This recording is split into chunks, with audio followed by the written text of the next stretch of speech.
we mentioned a few minutes ago, the 8th District, Reid Ribble, re-elected to a third term in Washington. Been very optimistic and hopeful for how tonight would go, and it was a treat to hear his race called a few minutes ago.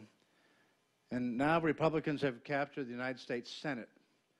We get to do some work now. No longer will the President of the United States have Senator Harry Reid blocking everything that we've been trying to do in the House of Representatives. Now, I would imagine he'll try to do his filibuster thing and he'll try to slow things down, but it'll be absolutely fascinating to see whether or not we can actually begin to move things that will help this country move forward.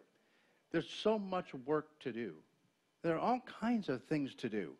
And I can tell you that there's been nothing I've ever done in my entire life that has been more frustrating than being congressman, because we would work and work and work and work, and things would just come to a screeching halt over in the Senate.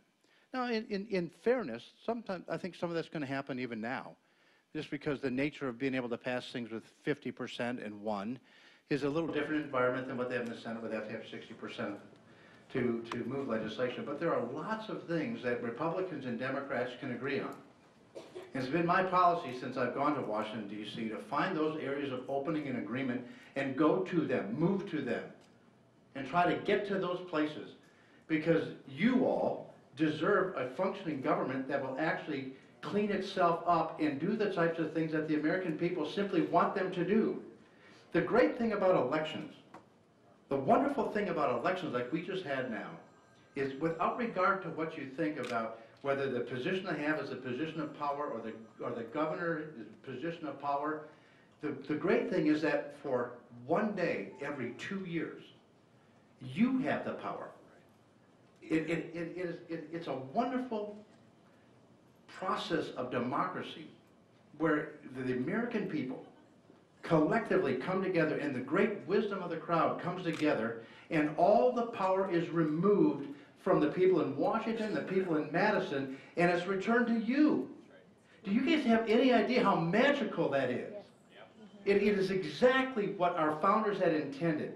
And somehow I just seem to think that Benjamin Franklin and John Adams and George Washington, they pictured something just like this in their mind's eye.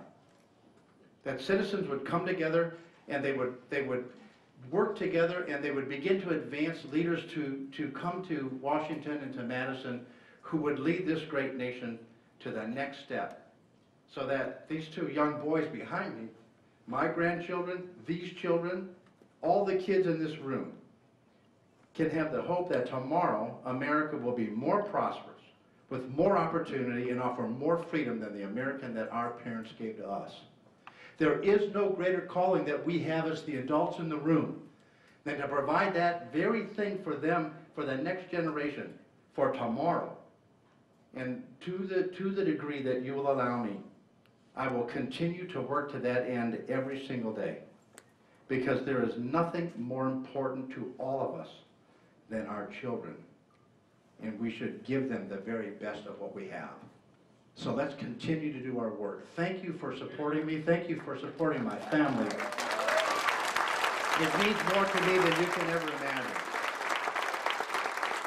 And before I walk off this stage, I want you all to help me thank one other person.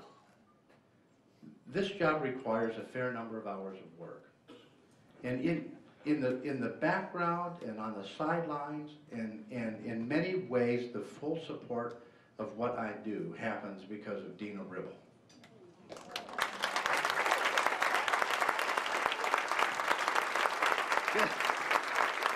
Now, besides my grandchildren, I do it for her as well, but she works so hard, and she is a complete support mechanism that makes everything that we try to do together, to do it together.